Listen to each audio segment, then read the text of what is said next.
cuidados paliativos são uma abordagem de assistência médica voltada para melhorar a qualidade de vida dos pacientes com doenças graves ou que ameacem a vida. Eu sou a doutora Rafaela Tridapalli e esse é mais um episódio do Unimed Talks Prevenção e Saúde, o nosso canal para levar informação de qualidade para todos.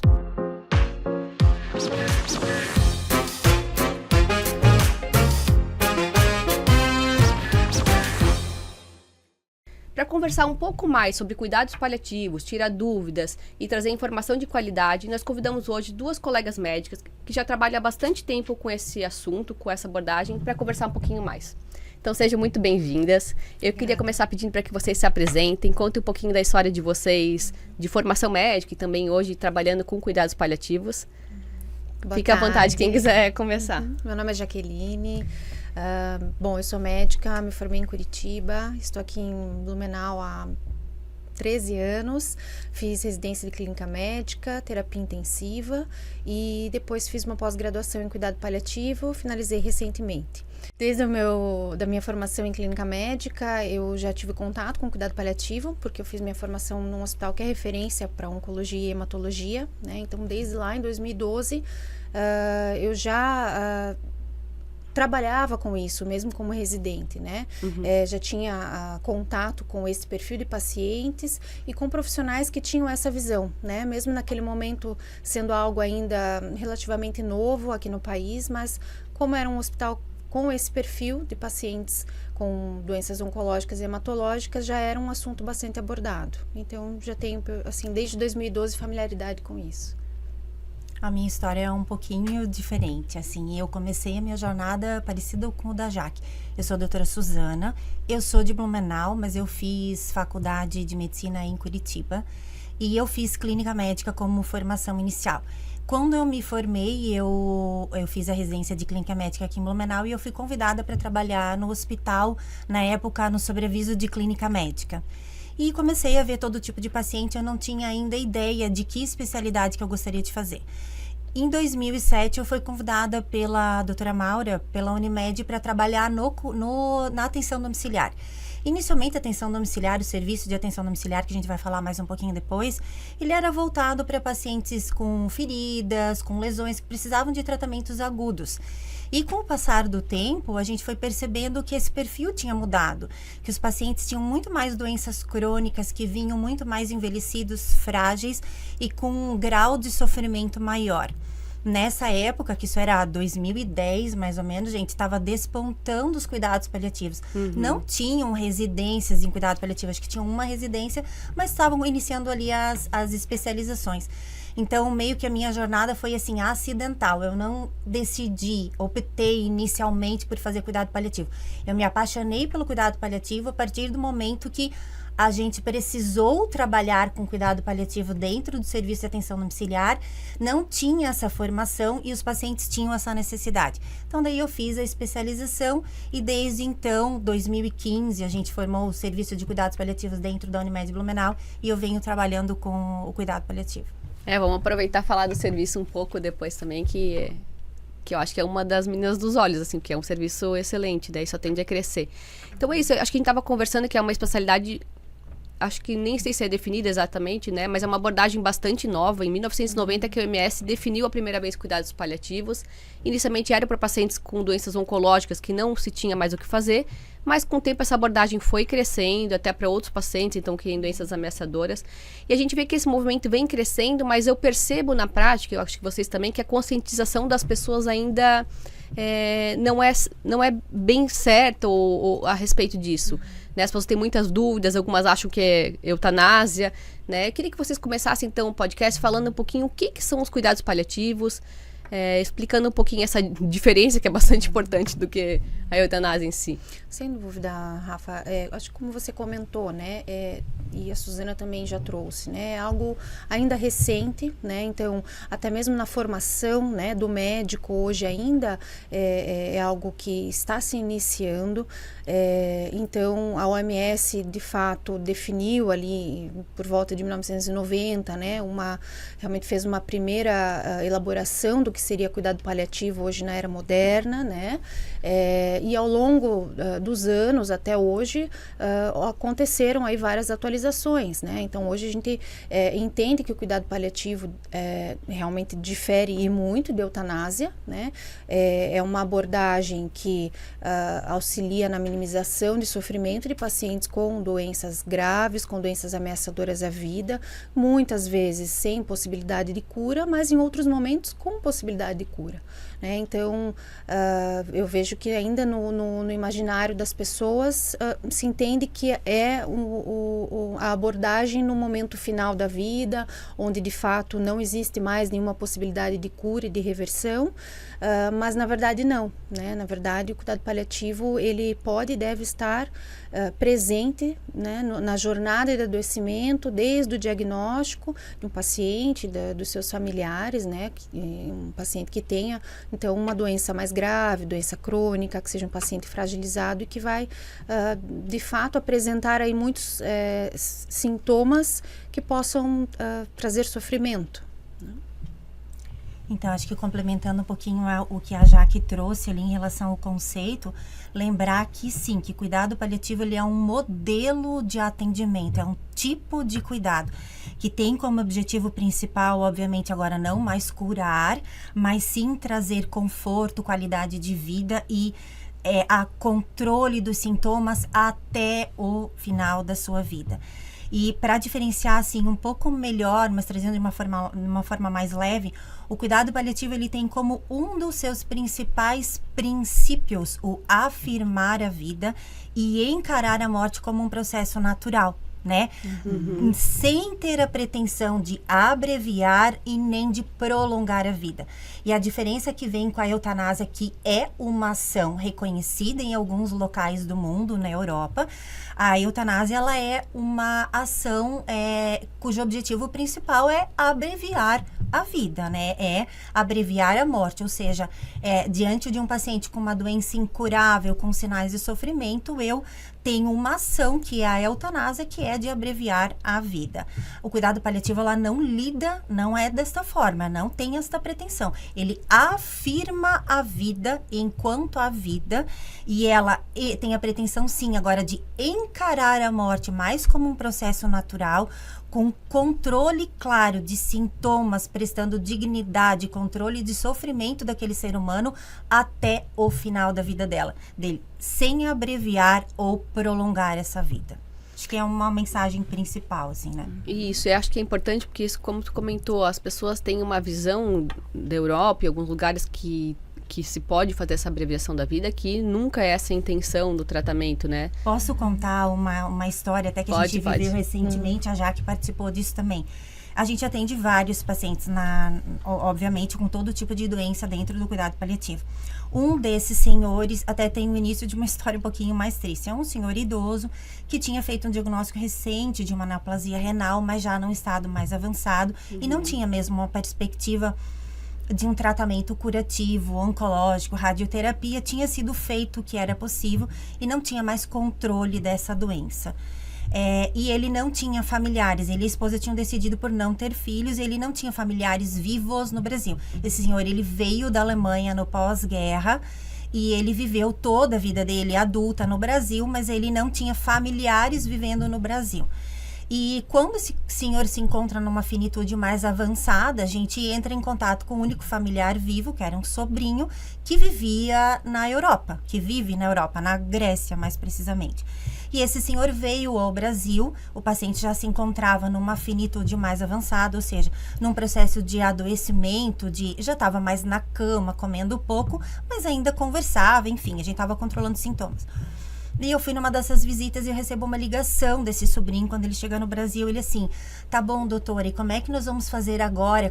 Que horas que nós vamos fazer a injeção? Como é que eu vou me despedir? Como é que vai ser essa despedida do meu tio?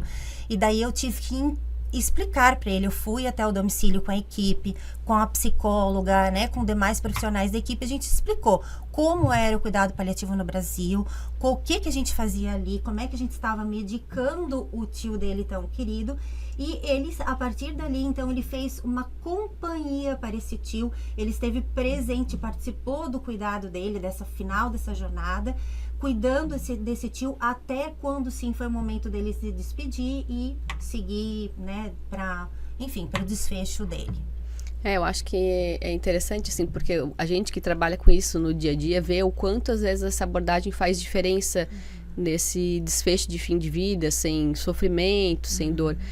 Eu queria que a gente, aproveitando ainda nessa fase de conceituar o que são os cuidados paliativos, também falasse um pouquinho quem são os pacientes que podem se beneficiar do cuidados paliativos, já que a gente disse que não é só para o paciente já na fase final de vida.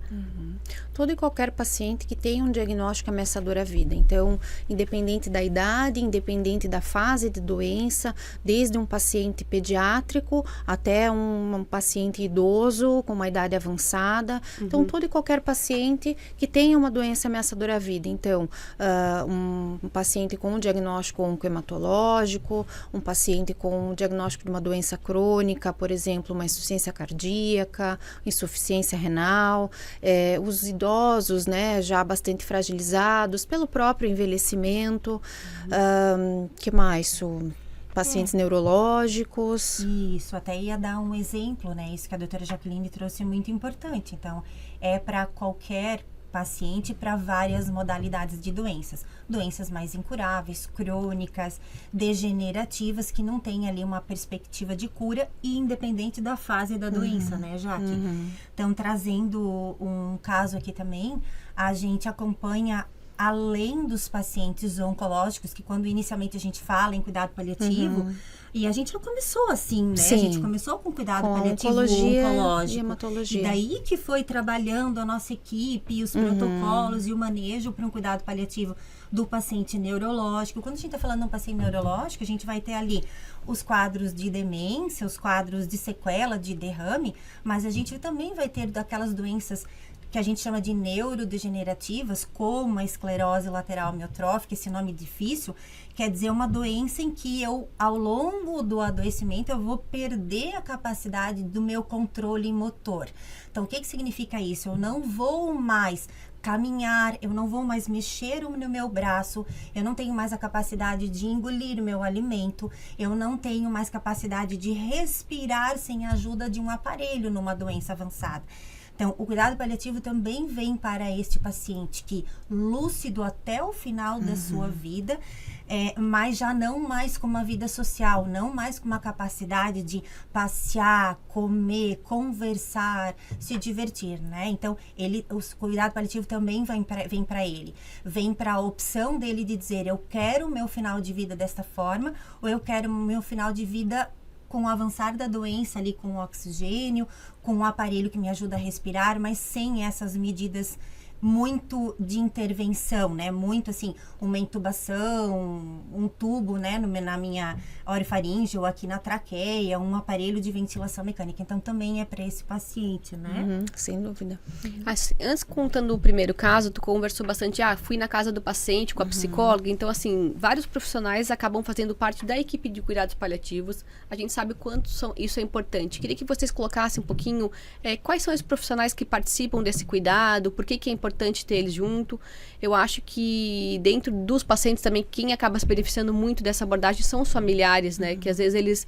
Eu vejo assim que na prática, vocês que trabalham mais diretamente com isso, ajudam inclusive o contexto familiar a entender o que está acontecendo com esse doente, em que fase que as coisas se encontram, porque... E para buscar mais isso, ter esse controle dos sintomas, o paciente ficar melhor. Então, quem que seriam esses profissionais? Qual que é a importância dessa equipe multidisciplinar? Bom, o cuidado paliativo também tem como um dos pilares o cuidado multidisciplinar, né? Não se faz cuidado paliativo sozinho. O cuidado paliativo, primordialmente, é feito em equipe. Então, além do médico, de preferência um médico com formação em cuidado paliativo, né? A gente sabe que ainda os profissionais, de maneira geral, estão em formação, mas... Então, além do médico com formação em cuidado paliativo, outros profissionais da área de saúde, enfermeiros, psicólogos, fisioterapeutas, terapeutas ocupacionais, assistente social. Por quê? Porque o cuidado paliativo, ele se preocupa também em cuidar não só de sintomas físicos, mas dos demais outros sofrimentos humanos. Cuidado paliativo é cuidar do ser humano, então não há como fazer cuidado paliativo somente com o conhecimento técnico do médico, né? Então o cuidado paliativo vai adentrar no sofrimento psicológico, nas dificuldades sociais, né? Inclusive também em questões espirituais. Então também o profissional da capelania, muitas vezes, né? Por exemplo, no ambiente hospitalar, é algo que a gente tem acesso, né? Então, todo e qualquer profissional da área de saúde pode trazer o seu conhecimento e deve estar presente nos cuidados paliativos, né? Para todos os pacientes. Eu, assim, com certeza, se tem uma especialidade médica, um tipo de cuidado médico que não dá para fazer sozinho, o cuidado paliativo é uma amostra clara disso. Cada profissional tem a sua bagagem, né? Tem o seu aprendizado, tem a sua forma de auxiliar ali aquele ser humano que está doente e frágil na nossa frente. E a gente, como a Jaque falou, a gente precisa de seja no hospital e mais no ambiente domiciliar, que nós duas trabalhamos há bastante tempo com isso juntas, a gente precisa da equipe toda ali atuando e alinhando, aparando as arestas e confortando os familiares.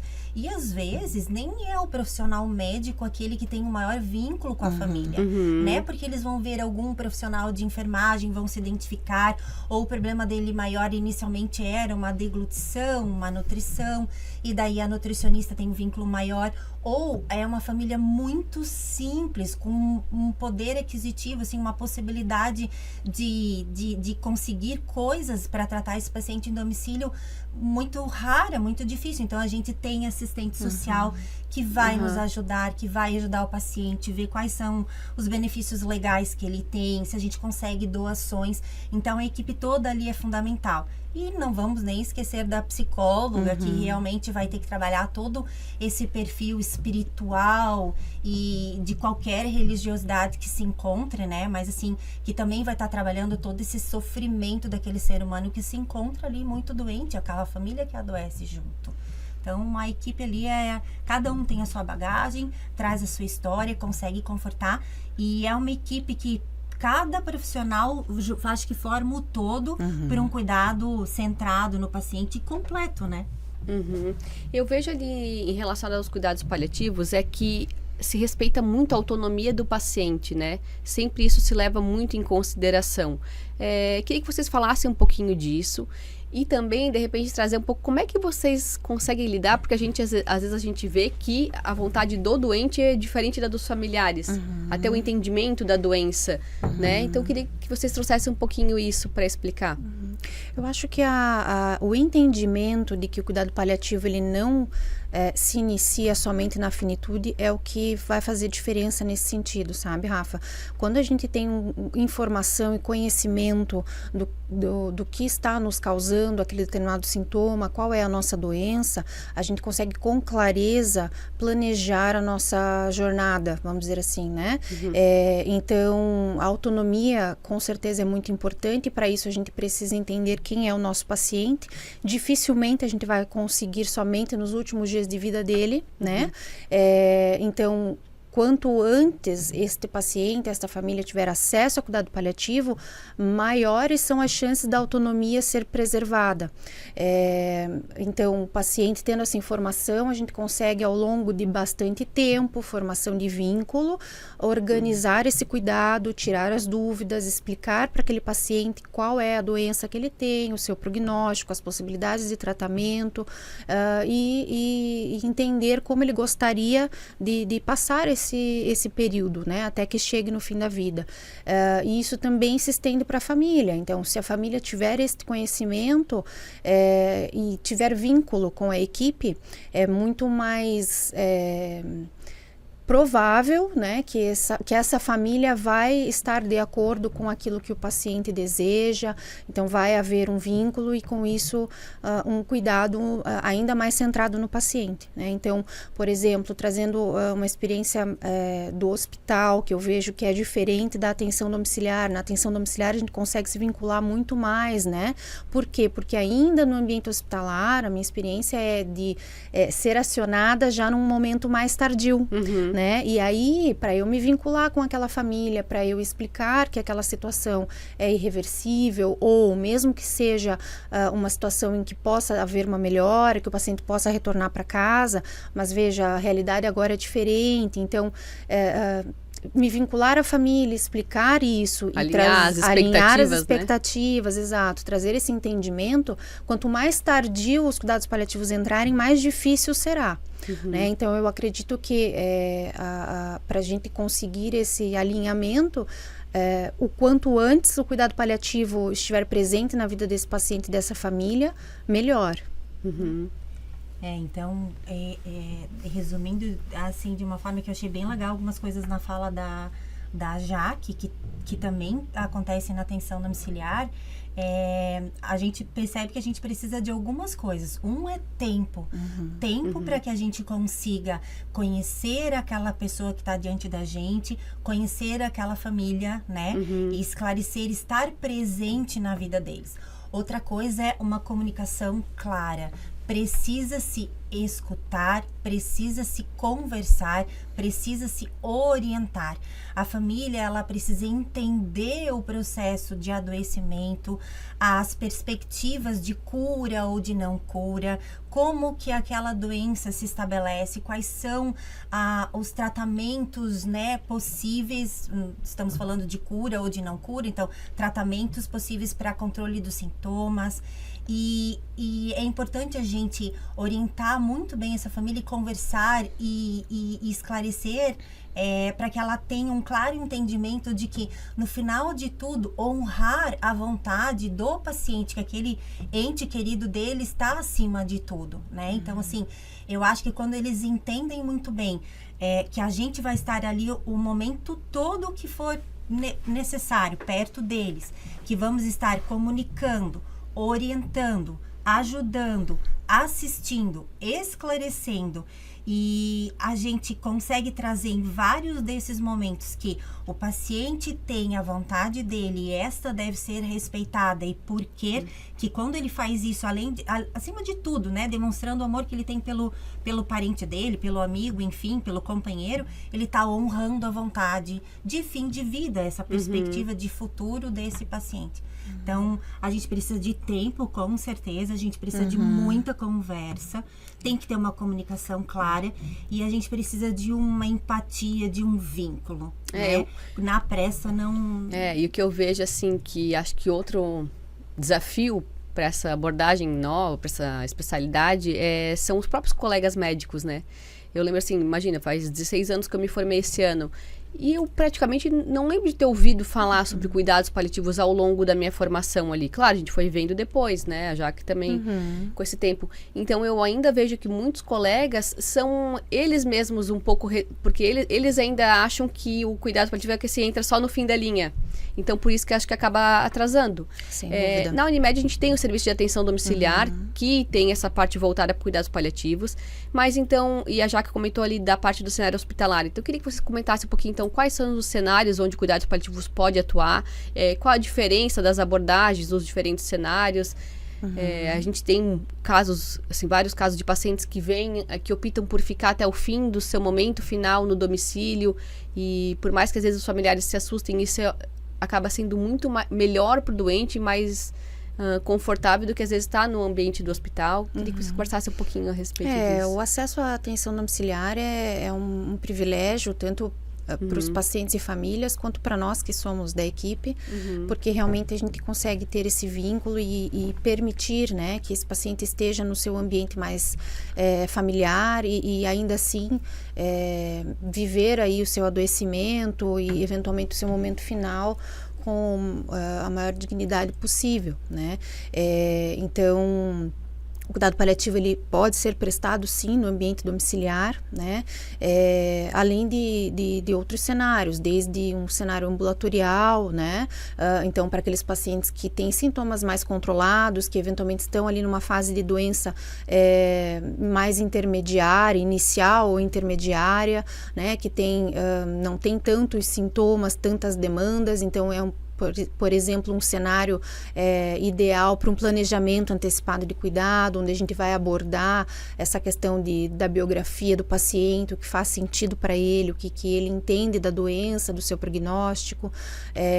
Outro cenário também é o cenário hospitalar, sem dúvida, que é hoje ainda no Brasil o cenário onde mais se pratica cuidado paliativo, né? E que traz muitas vantagens, porque o acesso a inúmeros tratamentos, né, acontece de forma mais facilitada no ambiente hospitalar.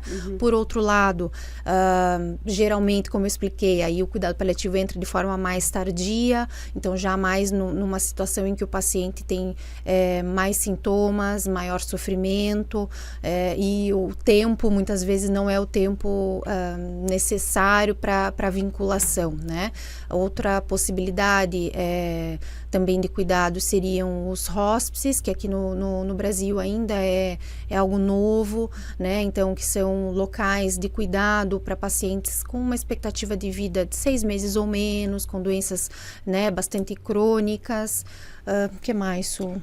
As próprias instituições de longa permanência de idosos, né, os conhecidos como asilos, que na verdade, junto com eles acabam cumprindo o papel ali que seria de um hospice, que a gente não tem mesmo muito no Brasil, né, que é uma clínica que vai paciente em cuidado paliativo de qualquer idade.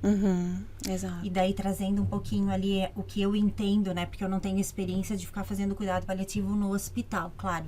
Eu acho que cada ambiente cabe para aquele paciente no determinado tempo da vida e do estágio da doença dele.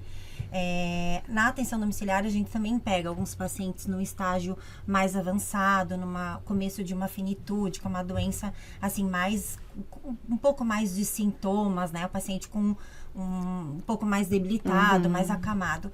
E eu acho que é assim, realmente. Quando ele está num estágio mais inicial, ele vai ser acompanhado no ambulatório, que seriam os nossos consultórios.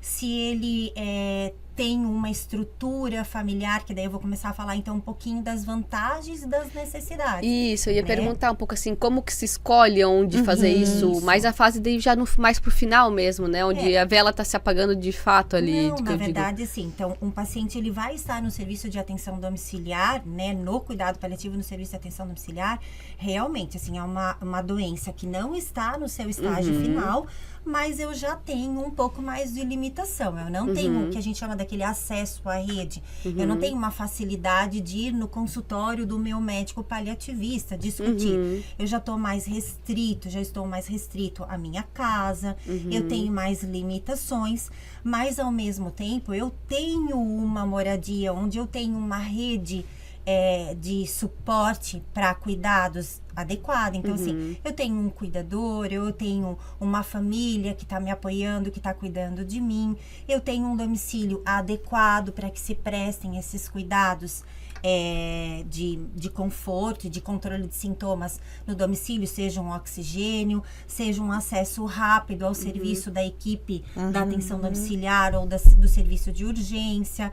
Eu tenho, higiênico, limpo, e eu tenho uma rede de apoio familiar grande. Então, nesse momento, eu estou na atenção domiciliar, né? Eu estou no cuidado paliativo domiciliar, seja em qualquer plano de saúde, no SUS, enfim.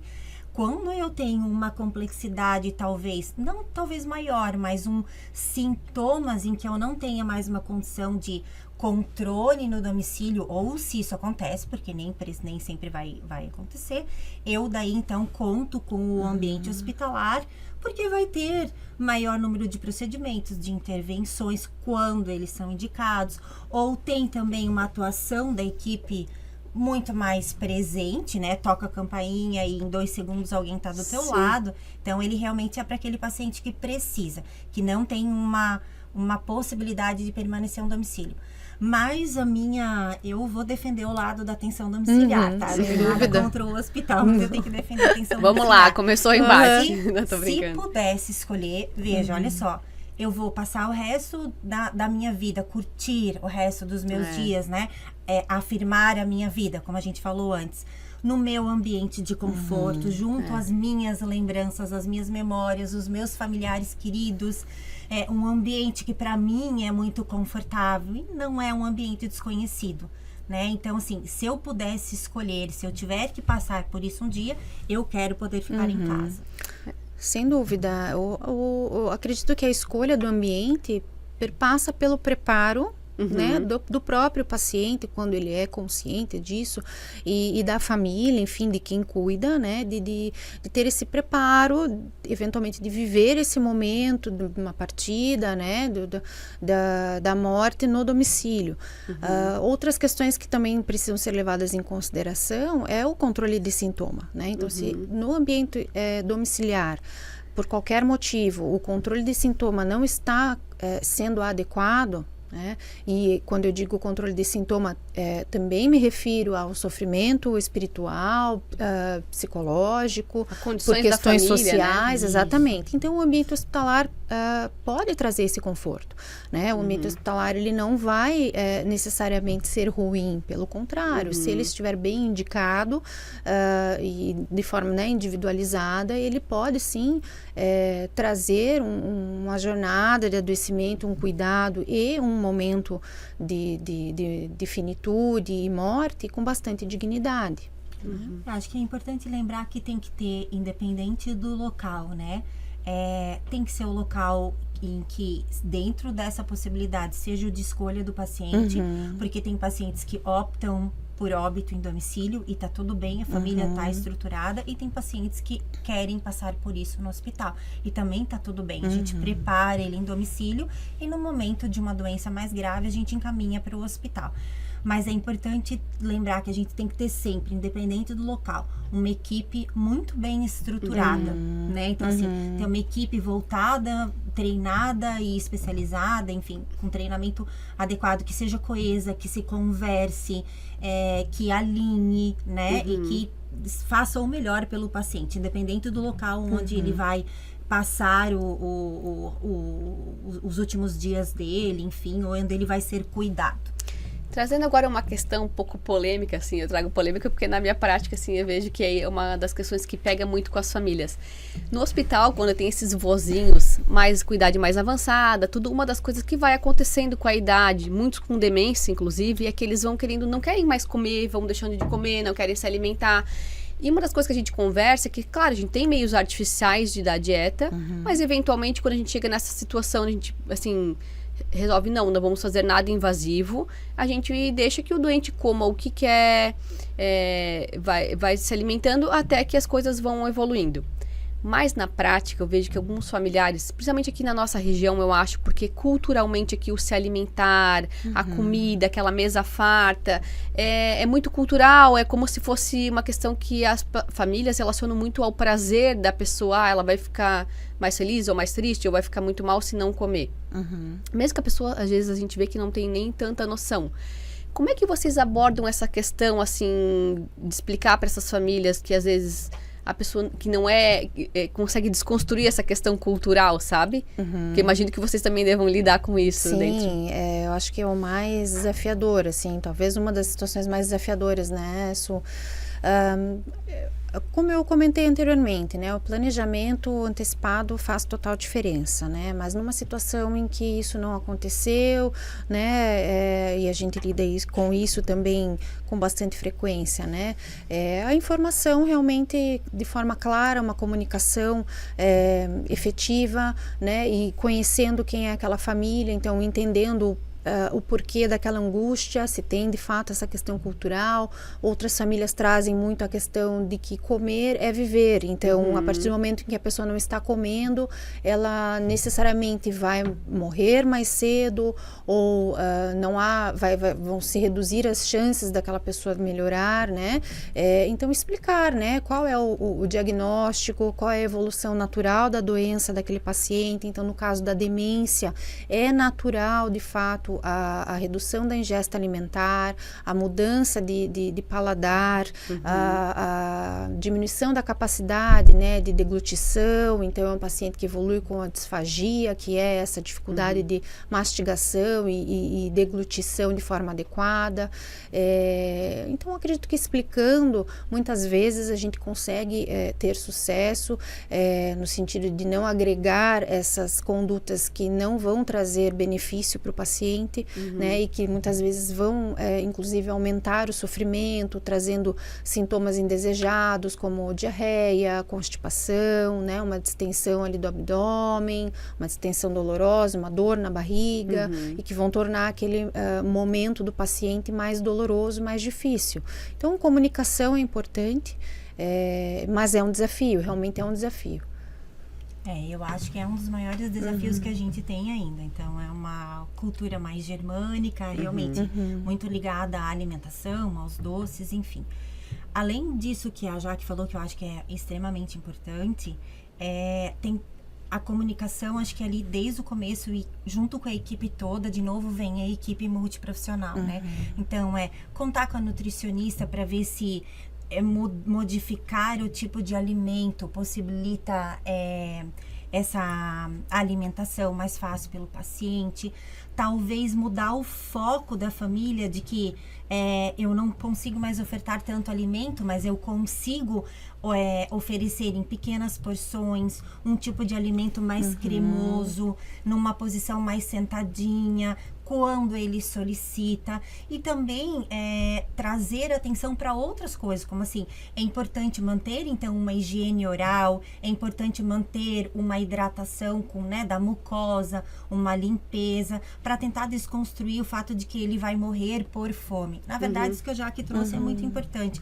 Várias doenças, e quando a gente está no estado mais avançado de uma doença, a gente perde, a gente tá com uma baixa de energia. Então, a gente também não tem uma fome, não tem apetite. Esse paciente, ele não vai ter apetite. Então, não é que ele deixe de comer estando com fome. Não, ele não está com fome. E tá tudo bem, faz parte do processo natural do adoecimento, do avançar da doença dele. Então, quando é possível, a gente oferece o que a gente chama de dieta de conforto, a gente vai liberando um pouquinho do líquido mais espessado, né? A gente vai molhando a boca para o paciente sentir algum gosto do alimento, se ele aceita e se ele quer isso, lembrando que ele está no centro do cuidado e respeitando a vontade dele, né? Desconstruindo essa imagem de que a alimentação, de que o paciente vai realmente, de que comer é viver, com a psicóloga, com a nutricionista, explicando, acho que numa fase mais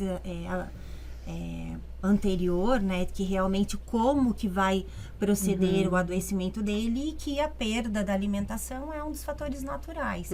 Mas é desafiador. Mas até a gente, quando fica doente, perde apetite. Inclusive, esse é um dos exemplos que eu uso, assim, né? Uhum. Quando nós mesmos estamos, às vezes, com uma gripe, uma situação que é pontual, né? Nós já sentimos esse impacto no apetite, no paladar. Imagina alguém que tem uma doença, alguém que convive com uma doença diariamente, né? Ao longo do tempo, realmente, isso vai mudando, né? E como a Suzana trouxe, a equipe multidisciplinar nos auxilia nessas adaptações, né? Porque mesmo que o paciente, às vezes, não consiga mais comer da mesma maneira como comia anteriormente, a gente consegue adaptar, né? Não necessariamente esse paciente vai precisar parar de comer ou passar a ter uma alimentação sem prazer, né? Então, por exemplo, né, um paciente que fui visitar também pela atenção domiciliar, né? Era um senhor já institucionalizado, então num morador de uma instituição de longa permanência, né? Uma casa asilar, e as filhas muito preocupadas, porque era momento ali de fim de ano, de Natal, e o pai tinha como uma tradição, assim, todo ano, né? Todo final de ano, comer o pudim, que ele muito gostava, e ele já estava num momento que ele não conseguia mais, né? Então, elas me trouxeram isso, que aquilo estava trazendo muita tristeza para elas, porque o pai também tinha, dentro da sua capacidade ali do momento expressado, que tinha esse desejo. Então a gente adaptou, ao invés de comer o pudim, vamos fazer a calda do pudim, para ele sentir o gosto, para trazer a memória, né? Então aquilo trouxe ali um momento de bastante conforto, alegria para a família, para o paciente, né? Então são isso, adaptações que, em conjunto com a equipe médica, né? A nutricionista, o fonoaudiólogo, conseguem muitas vezes fazer e trazer essa desconstrução e trazer um conforto, uma alegria, né, para aquele paciente, para aquela família. Então, a gente conversou muito aqui sobre isso, manter bastante a autonomia do doente, preservar as vontades deles. Eu queria que vocês colocassem, explicassem para quem está vendo um pouquinho sobre o que são as diretivas antecipadas de vontade. Su, quer começar? Diretiva antecipada, né, do meu ponto de vista, e na verdade é o que acontece, ele é um documento, gente, é um documento que pode ser informal, tá? Então, existem modelos na literatura, na internet, documentos feitos onde o paciente, numa fase antecipada da doença dele, ele descreve junto com um familiar ou junto com um médico sendo orientado, enfim, quais seriam as vontades dele num futuro da doença dele. E ali vai desde quando ele, se em algum momento ou quando ele não puder mais responder por ele, não puder mais falar, não tiver mais entendimento, quem vai responder por ele? Se ele tiver numa fase mais avançada, que nem eu falei daquela doença, esclerose lateral amiotrófica, ele vai querer passar por um procedimento de reanimação cardiopulmonar, ele vai querer finalizar a vida dele numa ventilação mecânica, ou ele tem uma outra opção de vida. Então, é um documento que a gente pode fazer na atenção domiciliar, no próprio prontuário do paciente, num receituário, onde a gente escreve, quando ele não tem possibilidade de escrever, a gente vai escrevendo com o paciente quais seriam as vontades dele de final de vida, né? Para que a gente consiga, no final da vida, quando a gente chega naquele momento, honrar a vontade dele e até deixar as coisas mais leves para a família, porque a família sabe como agir. O que ele escolheria neste momento? Então, é muito triste quando a gente não tem uma diretiva antecipada que a gente... Tá, mas e será que ele gostaria que fosse feito isso com ele? Porque às vezes a gente coloca a nossa vontade. É isso, né? Na finitude do nosso ser querido ali, do nosso familiar. A gente bota a nossa vontade. Mas o que ele queria pra ele? O que ele deixou escrito? O que ele conversou com a gente que seria importante pra ele? Exato. E de fato é um documento que... é simplificado, assim, né? Ele precisa, de fato, ser acessível. Então, às vezes, as pessoas têm um entendimento que precisa lavrar em cartório, assinatura reconhecida, ou ter, de repente, um auxílio de um advogado, e não necessariamente, tá? Tendo isso expresso para um médico e colocado num prontuário é o suficiente. Acho que o que eu posso trazer também de diferente, complementando o que a Suzana falou, por exemplo, o Ministério da Saúde disponibiliza um aplicativo chamado Minhas Vontades. Então, nesse aplicativo, você pode preencher esses dados, né, as suas informações, aquilo que de fato faz sentido para você. E também, assim, como a Suzana falou, né, complementando a questão do peso da família nesse momento, né, e até mesmo do próprio paciente, quando ele está numa situação de lucidez, em que né, ele pode expressar o que ele quer, mas às vezes num momento ali de maior tensão, de finitude, é difícil falar sobre isso, né? Então, isso sendo falado antecipadamente, tira esse peso. E também, assim, lembrar que o papel do médico é informar a família sobre o que é indicado, o que não é indicado do ponto de vista técnico.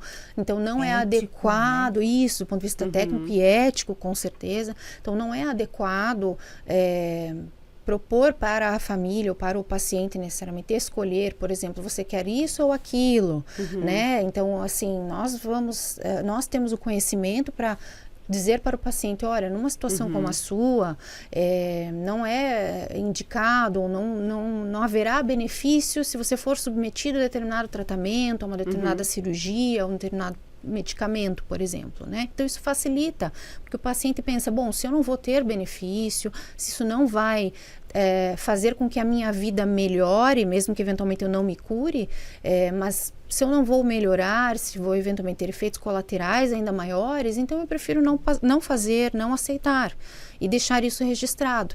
Né? Então, como intensivista, por exemplo, né, é muito frequente a questão do intubar, não intubar, né? adequadamente não se fala isso para a família, né? Você gostaria que entubasse o seu familiar ou não? Isso não deve ser feito, né? Isso é uma escolha técnica, e se a família e o paciente têm previamente informação a respeito disso, a tendência é que de fato as coisas evoluem de forma natural e o paciente que for entubado seja aquele que de fato precisa daquela intubação. Que vai melhorar com aquilo, que vai né? ter benefício e melhora, mesmo que seja um paciente em cuidado paliativo, porque isso pode acontecer, né? Então é um paciente em cuidado paliativo, mas que ainda tem um prognóstico bom, tem uma expectativa de vida longa, com qualidade, que eventualmente fez, por exemplo, um quadro agudo, uma infecção. Então, eventualmente o ambiente de UTI, intubação, ventilação mecânica vai trazer benefício, porque esse paciente pode passar por aquela situação aguda, melhorar e seguir com a sua vida e cuidando da sua doença crônica, né? Então, acho que as diretivas também trazem muito isso. Outra coisa que, de repente, vocês podem até falar um pouco melhor para quem está assistindo, eu lembro que na minha pós-geriatria tinha a parte de cuidados paliativos e eles colocaram, a gente discutiu uma vez sobre nós mesmos, assim, conversarmos com a nossa família. Porque eu paro para pensar, às vezes, o que será que meu pai queria que fizesse? O que será que minha mãe queria que fizesse? Ou meus avós? Porque às vezes vai acontecer alguma coisa que é aguda e que realmente você tem que ajudar, às vezes você saber o que a pessoa gostaria ajuda a definir, porque nem sempre isso vai ter sido escrito, por exemplo, essas diretivas. Eu lembro que eles falavam de um jogo de cartas, eu acho que era cartas na mesa, alguma coisa que você, como brincando em casa, você acaba fazendo essas perguntas que são difíceis, sim, não são fáceis de perguntar pro teu pai, pra tua mãe, o que eles gostariam, né? Mas que é interessante, porque eu fiquei pensando outro dia assim, meu pai foi fazer uma cirurgia, e eu considero ele relativamente novo, tem 60 e poucos anos, né? E daí eu fiquei pensando, gente, se desse qualquer coisa no meio do caminho, eu nunca conversei abertamente com ele sobre isso. E agora a gente falando sobre isso, eu me lembrei que a gente tinha comentado sobre essa questão. E eu acho que é interessante, às vezes, a gente se questionar e perguntar, até porque ajuda até na hora que o médico vem com a parte técnica, sim. Claro que às vezes o médico vem, mas a gente, como família, fica meio preso. Conseguir entender aquele recado, linkar que era o que a paciente queria mesmo, né? E eu acho que a gente fica com o coração mais tranquilo, assim, não sei, eu acho que você tem isso na prática. Sim, e acho que um exercício mesmo de nós mesmos expressarmos, né? Então, pra gente tornar o assunto mais leve, talvez nós começarmos a falar sobre isso de forma um pouco mais natural, no nosso cotidiano, né? Isso facilita, porque se a gente expressa aquilo que a gente quer, então, por exemplo, eu já expressei isso pro meu marido, já deixei isso dito a ele, olha, se eventualmente acontecer determinada situação, né? Eu não gostaria que minha vida fosse prolongada de forma artificial. Então, isso abre espaço para que ele também traga isso, né? Quais são os desejos dele. E assim na nossa família, com os nossos amigos, enfim... a partir do momento que a gente expressa isso, eu acredito que a gente abre espaço também para que o outro nos traga da mesma maneira, né? De forma mais leve. Né? Isso até me lembrou de uma situação que até achei legal trazer agora. Eu também já discuti isso com meu marido e eu sei bem o ponto de vista dele e ele sabe o meu. Mas eu não acabei realmente discutindo isso de uma forma mais ampla, enfim, com os meus pais. Mas eu escutei uma fala uma vez até de um dos meus familiares em que ele tem uma doença crônica com uma perspectiva de incurabilidade, ele é degenerativo, ela vai piorar. E ele nunca escreveu o que ele gostaria por um entendimento dele de que se ele deixasse escrito, iriam desistir da vida dele. Então, acho isso também legal de discutir. Gente, o documento é um documento que tu vai colocar ali as tuas vontades diante de um determinado cenário, né? Ali não está definido, o médico tem a prerrogativa de definir diante de um quadro de gravidade que tem uma perspectiva de mudança do cenário, que tem perspectiva de cura, de tratamento, de fazer aquele tratamento. O que a gente está falando é diante de um cenário em que aquele determinado procedimento não irá trazer benefício e irá sim prolongar a vida de forma artificial, o que muitas vezes não é desejado por várias pessoas.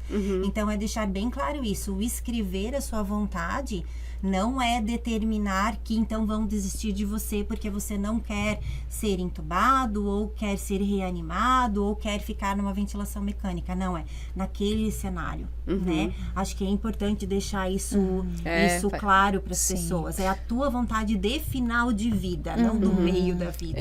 E que não é imutável. Então, ao longo da vida, coisas diferentes acontecem e eventualmente se muda de ideia, se repensa, e esse documento pode ser revisto, refeito, reescrito a qualquer momento.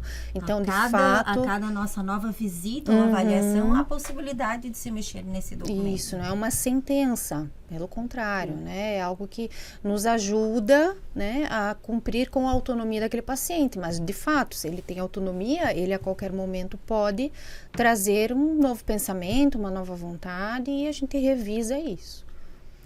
Então, acho que a gente trouxe bastante informação, acho que ficou bastante claro. Até a gente comentou de falar um pouco de como é o serviço na Unimed, se vocês quiserem terminar falando um pouquinho sobre isso, mas eu também quero deixar aberto para que vocês, se vocês têm mais algum recado, mais alguma orientação para deixar para quem está assistindo. Queria mais uma vez agradecer muito a presença de vocês, mas ainda, por favor. Bom, nós agradecemos também. Acho que em relação ao serviço de atenção domiciliar, a Suzana é a melhor pessoa para falar a respeito disso, está lá desde o início, então ela com certeza vai saber esclarecer bem. E acho que em relação a um recado, o que eu realmente tenho como meta, assim, como coloquei como um objetivo, né, é de fato desmistificar o cuidado paliativo. Então, fazer com que cada vez mais as pessoas entendam que não se trata somente de cuidados de fim de vida, né, e trazer o cuidado paliativo para cada vez mais cedo, né. Então, cada vez mais para o início do diagnóstico, para que justamente a gente possa fazer o planejamento antecipado. Então, acho que isso, se isso puder chegar em mais pessoas através, né, desse canal e com isso trazer benefícios para mais pessoas, eu já fico bastante feliz. É isso, acho que cuidado paliativo desde o início, o quanto antes, o mais precoce possível, porque assim a gente consegue prestar, sem dúvida, um cuidado ainda melhor. E antes da minha, eu trouxe só uma frase pequena, mas assim, que significa bastante, eu vou explicar rapidinho. O serviço de atenção domiciliar da Unimed, ele existe desde 1999. Em 2015, a gente montou o serviço de cuidado paliativo e começou a treinar e a especializar as pessoas. Então, hoje, a gente tem um documento, um protocolo que rege ali, assim, o papel de cada profissional, quem são esses profissionais.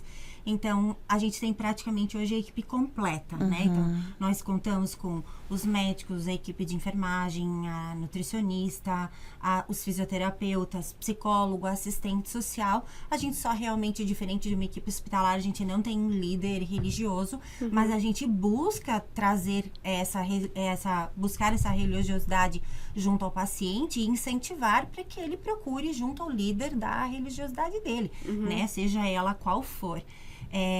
Nós temos visitas periódicas, fazemos praticamente todos os tipos de medicamentos para cada nível de atenção necessária. Então, é preciso agora só de uma orientação e um ajuste de medicação oral, é feito. É preciso, agora estamos diante de uma fase em que a gente precisa mais orientar, educar, buscar reduzir conflitos, levar a equipe de psicólogo, enfim, é feito.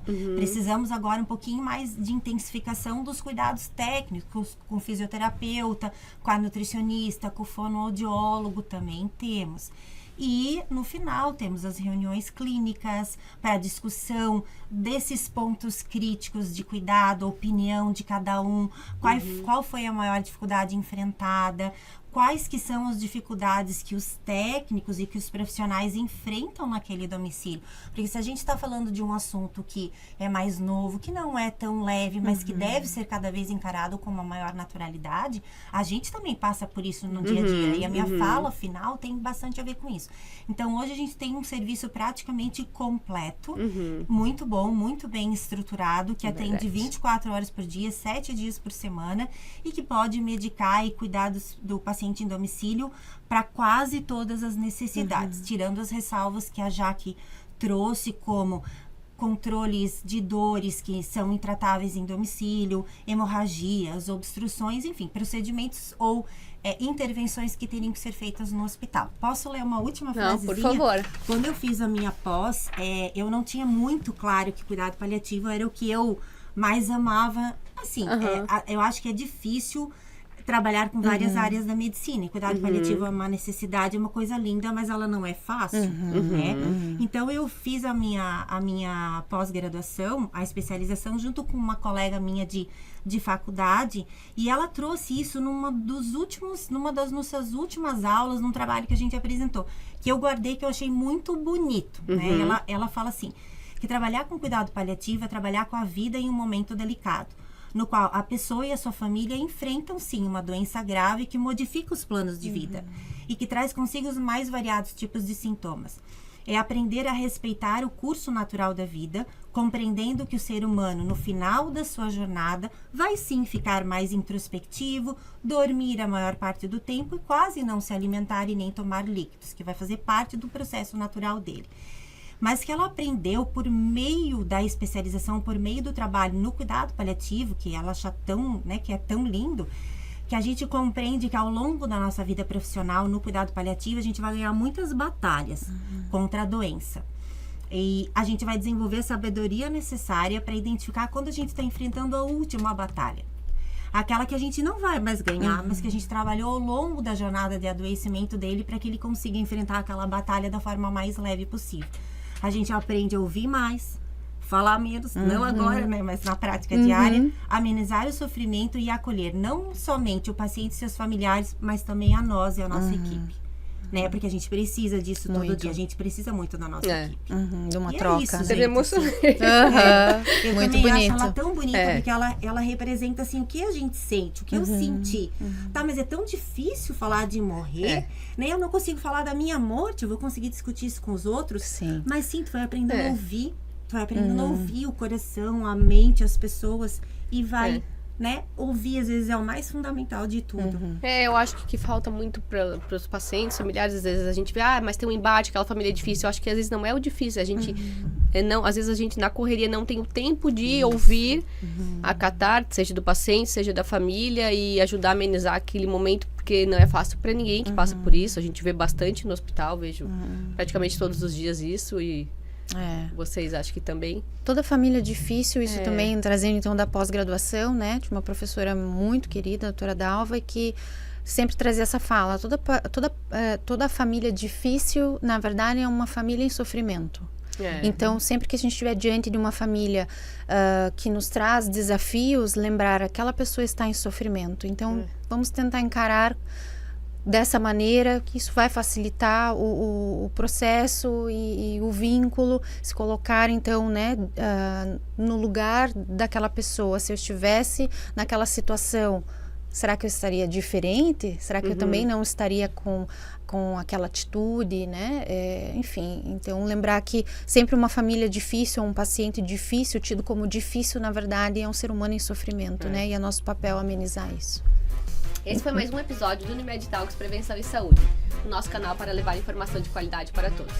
Sigam a Unimed Blumenau nas principais redes sociais, no Instagram, no YouTube e nas principais plataformas de áudio.